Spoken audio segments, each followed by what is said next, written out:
let's talk about WarGames, which has just now been released in a wonderful 25th anniversary DVD edition.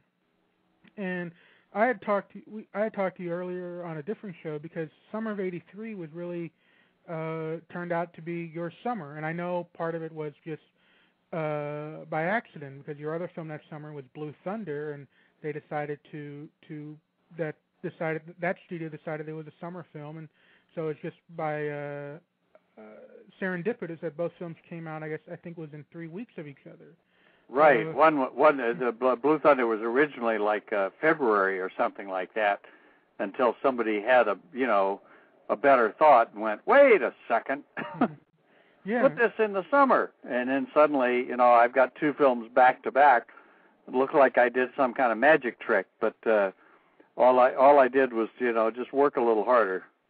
Well, and also the story behind the job, the way you got the job is interesting in that you came into a tense situation where you were replacing the original director, and it's very rare. I mean, there's many stories in the history of Hollywood of directors coming in after another director has been dismissed, and it's very rare for the finished product to be as confident a piece as WarGames is. So, did you when you got the call? I mean, it was a great script, but were you hesitant about knowing that you're going to be taking over someone else's project, and they were going to be feeling kind of raw from that severed relationship from the director?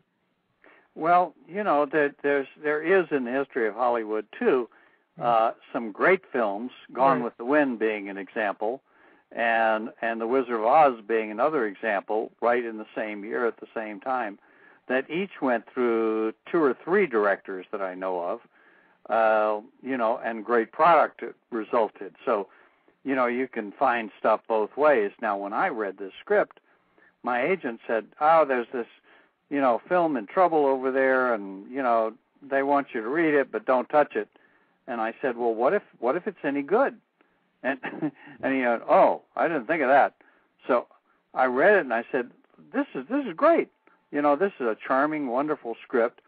So I went over. I knew the producer. I had worked for Leonard Goldberg before, and he showed me what they had shot, and basically what it was that Marty Brest, who had prepared this picture so brilliantly. I mean, every time I went to work, I would see examples of how what a good job he had done getting it ready. But he saw the movie in a darker way than the producers did. The producers wanted something that was a little more light and entertaining and a little funnier, and Marty had a pretty dark take on it, and so I tend to see things in a funny way, and I explained to them what I thought I would do differently, and so that's what I did. Went in and we shot a lot of Marty's stuff, and some of it that we kept is wonderfully funny. There's a scene with Matthew Broderick and 2 computer geeks. That's an absolute delight, and that Marty shot. Yeah, that's one of the highlights of the film. It just those mixing of voices, because it's Matthew Broderick, the wonderful Eddie Deason, and then to kind of counterbalance those 2, you have Maury Chaykin. It's kind of this almost like a jock version of a computer person. He's very aggressive, and what's interesting about WarGames, because it is a high concept film, but it's a high concept film that really is dotted with different character types and personalities. And when I mean it, I don't mean in the script. I mean the picking of the casting is a little off kilter. You get different kind of voices and dialects and just genetic makeups. I mean, you have Barry Corbin, who's very good old boyish, and then you have Dabney Coleman, who's very straight arrow, and then you got these Matthew Broderick and Ali Sheedy, who are up and coming. And so I was curious. And then in the opening scene is a wonderful piece of history, in that you have an early Michael Madsen and the late John Spencer. And so Michael Madsen, that was his first day in the movie business. Really? First day. I believe we wrote him, we wrote his Screen Actors Guild card, and he was so naive and so good. I mean, he was wonderful in the scene, and he came up to me at the end of the day as we were going home, and he said, "Do I get paid for today?" And he had come all the way from Chicago to do this part. Right. And I realized nobody had taken care of him. Nobody had helped him get a hotel or given him any spending money or anything. He actually was looking to me to loan him some money. So I took him to the production office, and we got him straightened out. And John Spencer, God bless him. John Spencer is like a rock in that scene. He's so good. Oh, he's terrific, and it's all in the dialogue is all kind of weird in that it's one of these scenes where they're talking about marijuana types, and it actually serves no purpose, but it's one of those actor exercises that, depending on how they deliver it, you kind of get a sense of the personality of the two actors, even though they're talking about nothing that's connected with the story. Right. I'm curious about some of the visual decisions you made, because Tron had come out the summer before, which was obviously computer film, but WarGames was the more accessible computer film, and it really is the first film that used computers as plot device, as plot gimmick, as story point, and so forth. And yet, as much hardware there is in the film, you don't linger on it the way a lot of computer thrillers have done in these past, I guess, 15 years, where it's been more and more thrillers have been focused on a disc or breaking into a file, and a lot of them have been kind of limited in their appeal. I wonder how you feel about when you see these other computer thrillers and you get all this quick cutting of people typing real fast and trying to jack up suspense, and it just seems kind of silly. Where in WarGames, where there's a lot of countdown sequences, but you don't go in a lot for those quick cut insert shots of people typing real fast. Was that a conscious? I'm assuming that was a conscious decision. You stayed more in character. Well, character is the thing that's always going to carry the day for you, right. And the rest is, what Hitchcock used to call the MacGuffin. Right. I mean, this could be about Matthew Broderick, getting lost on an ocean liner or something. It doesn't have to be about computers.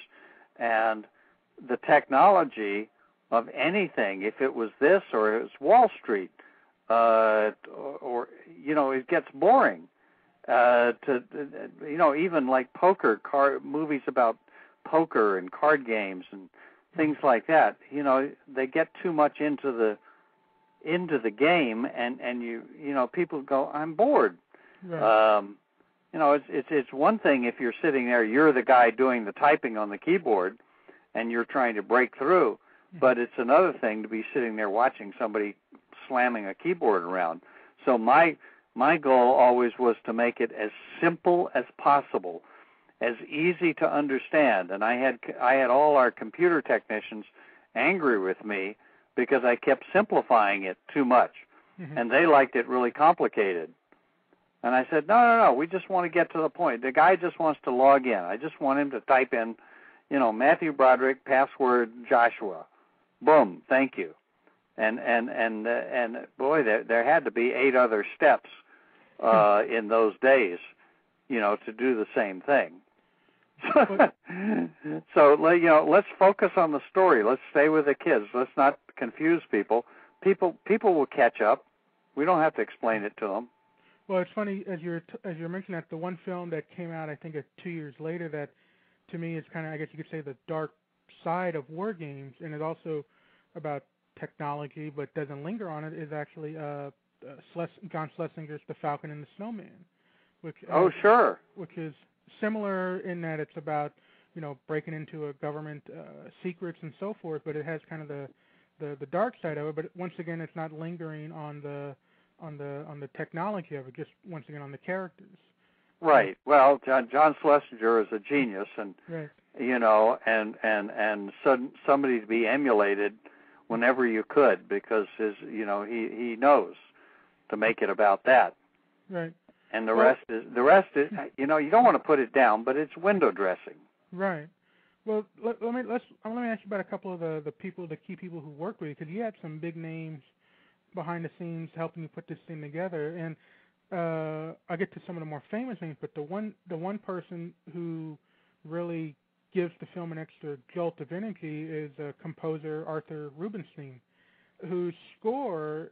It wasn't until recently when I rewatched the film that I realized how much I remembered that score and how many themes I remember, even though it's a very simple theme that gets repeated in different variations. But that score really is is really another character in the film. It's kind of trying to express, like, almost get inside of Matthew Broderick's head, as a playful kid. Right. The playfulness of all of that, the delight that somebody would feel if you figured out you could change your girlfriend's grades on the school computer remotely.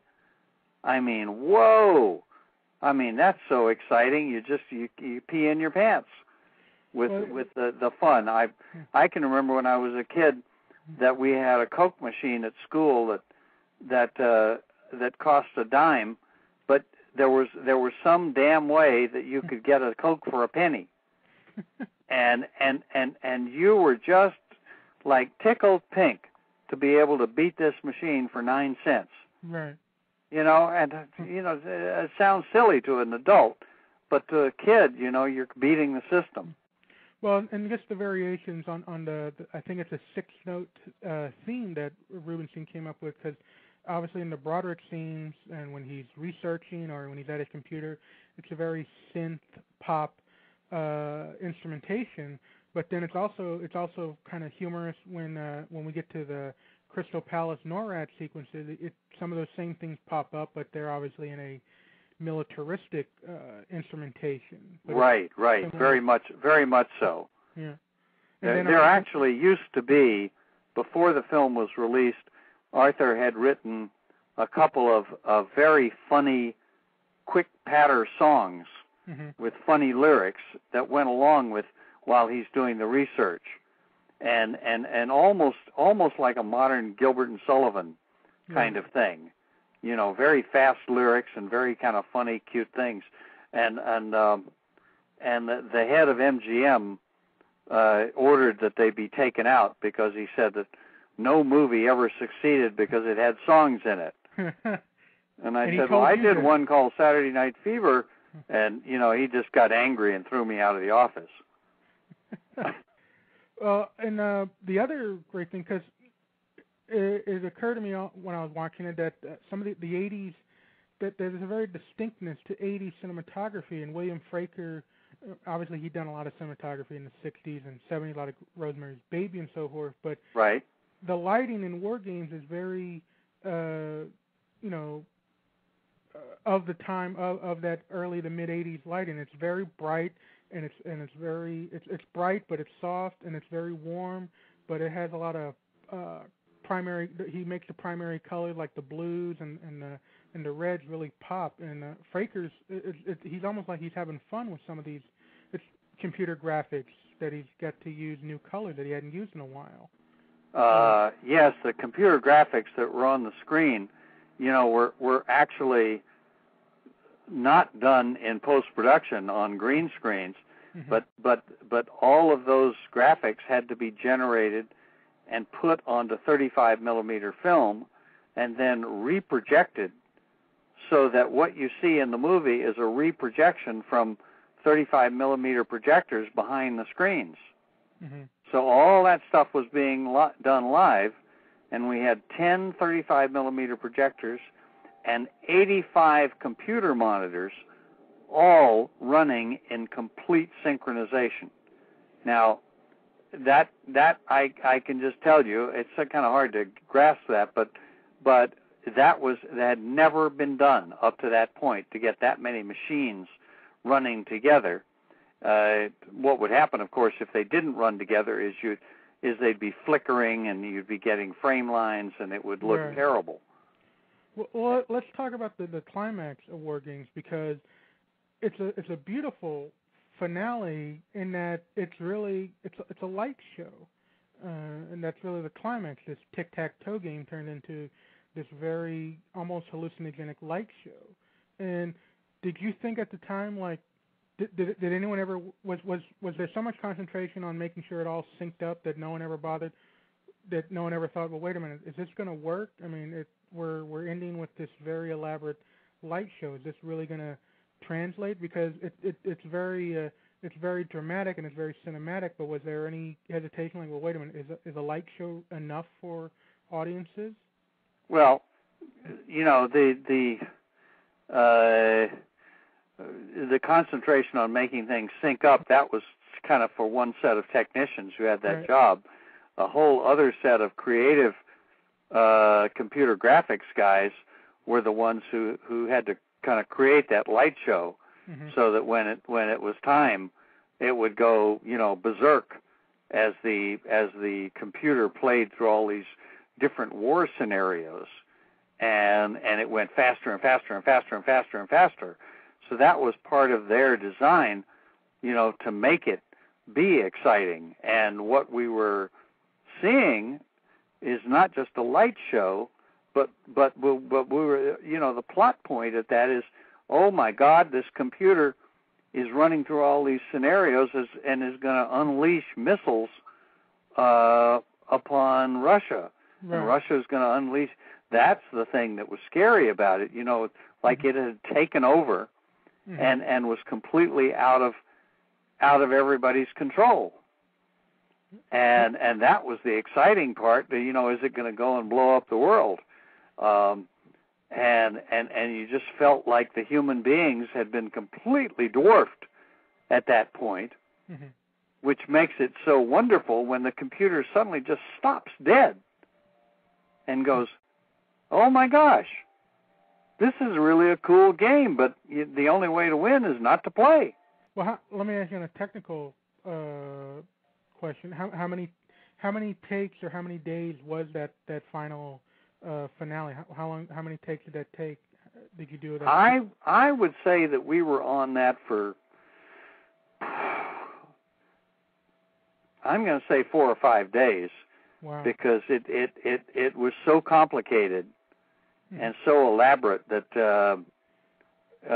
you know, there was just a lot of photographing of the different screens, what the different characters were thinking. You know, it's so wonderful when you look at it carefully and you see every single character has a different reaction right. to the ending there. Some people are really disappointed that the world didn't blow up. You know, some of the characters are really going, oh, man, I thought it was going to be blow up. Oh, great. And others are just so thrilled that, you know, we're let off the hook. So that I always thought was so exciting as I went around and filmed the different reactions. All of these actors were so wonderful that they had generated their own individual reactions as the characters that they were. Well, speaking of characters, I got to ask about probably everyone's favorite character, and that's Barry Corbin's General, who, you know, a lot of people don't note this, but, you know, usually in these types of thrillers, the military, the person who's the highest ranking military official is usually very unbending and unreasonable, and is usually kind of the token bad guy that you have to kind of get around, and not until the last 5 minutes does he has a change of heart. But the Barry Corbin character is actually probably the, next to Matthew Broderick, he's probably the one with the most common sense about everything. He seems to be, you know, he's very reasonable about everything, and wants to let, you know, he at one point he lets the kid, you know, help out. He'll listen to any idea. So I've heard variations of the story, but Barry, that character, you cast Barry Corbin because he reminded you of your father at some point? That's right. We did have another actor in there playing that role, and I switched him into another role, And I brought Barry Corbin in because my father was a general in the Air Force, and at one point was, asked to take a very high position close to NORAD. And I knew him, as of course I would, very well, to be somebody with great common sense and a wonderful sense of Southern humor. So many of our chief military guys come from the South and the Southwest, and he was from Alabama. Right. And so as I was working on the script and writing it, that's one character that I shaped like my father, and loved that he had the humor and the good sense, to see it in a kind of amusing way. And one of the funniest lines in the movie, Barry Corbin made up on the spot. And I just worked with Barry last week on an episode of Psych up in Vancouver. Oh, wow. And we were talking about it because I went over to him during the shooting of this scene, and I said, Barry, something's wrong here. Here this little boy wants to get in and play, let me at the machine, I can fix it, and everybody's trying to stop him. And so all of a sudden he just gets on the machine and starts playing with it. You're in charge here. You ought to say something, because otherwise why don't they just pull him away? And Barry goes, yeah, you're right.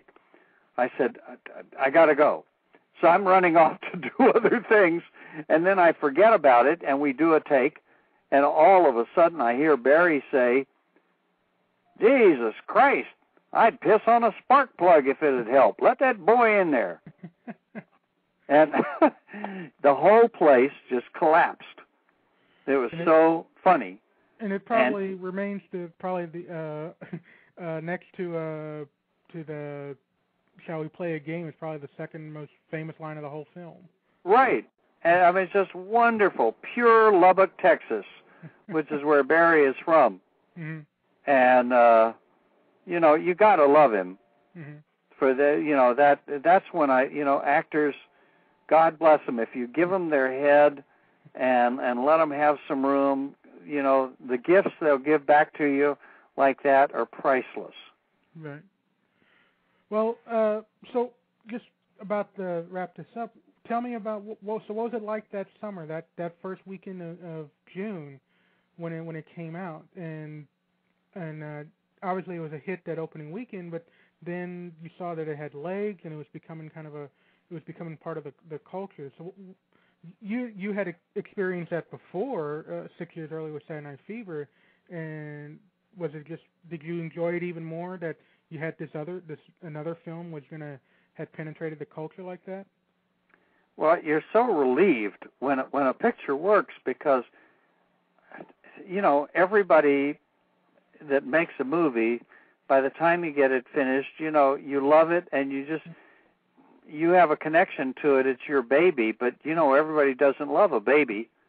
The mother loves the baby, the dad loves the baby, but everybody else may think, ooh, that baby is ugly.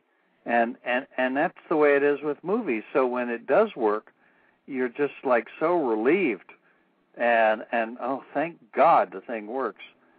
And it's going to be wonderful, and it's just more of a sense of relief that people got the jokes you were trying to make, that they liked the characters, and things that you were working on, actually do work. Right. So instead of, I've never found myself walking around strutting and feeling all arrogant. I feel like, thank God. Well, let me ask you this is kind of a tangentially related question, because just also out of I guess a serendipitous thing, that later that summer, the sequel to your other pop culture phenomenon movie, Saturday Night Fever, the sequel Staying Alive, came out that summer also. And I'm curious that in your filmography, there's quite a few films of yours that have had sequels. Obviously Saturday Night Fever and Short Circuit, but you seem to is it that you've been resistant to doing? Because you've only done one to Stakeout. You did another Stakeout, but you don't seem to gravitate to sequels. I would assume that the success of WarGames, I'm sure there must have been talk of doing a WarGames 2 immediately. Obviously well, actually there wasn't, and we worked on it. I'm going to have to run in a minute, by the way. Okay. And we did try some years later to come up with a sequel, but we just didn't like what we came up with, and couldn't find a script that pleased us. Mm-hmm. And I didn't like the sequel to I didn't like the script for the sequel to Saturday Night Fever, so I asked to stay clear of it. But I did like the sequel to Stakeout. I thought that was very funny. Mm-hmm. And I would have done the sequel to Short Circuit if I hadn't been right in the middle of finishing Stakeout. Oh, is that what it was? Yeah. And they had to get a summer picture ready, and they just couldn't wait for me. So, I had to say God bless you and then let them go. Oh, okay. Well, just real quick. So, what do you have coming up? You've done a lot of television, The Shield, Heroes, and I know you just said you finished an episode of Psych. Psych is on this weekend. This really fun show, kind of an Evel Knievel show. Right. So that's going, and I'm just about to go off to Chicago to work with Patrick Swayze on his new series that's called The Beast. Oh, okay. What? That's a new series. Is that for a network? Yeah, or? I think it's, I don't know, but I think it's A&E. Oh, okay. I could be dead wrong about that. All right. Well, that sounds good. And I guess one more quick question about WarGames. So how, 25 years later, how computer literate are you now as opposed to then? Oh, I'm way too computer literate. I write programs, and I'm more computer literate than somebody ought to be who ought to be paying attention to directing instead of writing programs. All right. So I could refer you to one program that I have called Shotmaster. That's a storyboarding program. Oh, wow. That is quite special. Mm-hmm. So I really do have to run. I will. Well, just thank you. I just want to say thank you very much, Mr. Badham. It's been a pleasure talking to you. Please come back anytime. You're welcome anytime to come back. Bless you. Thank you so much. It's so much fun to talk to you.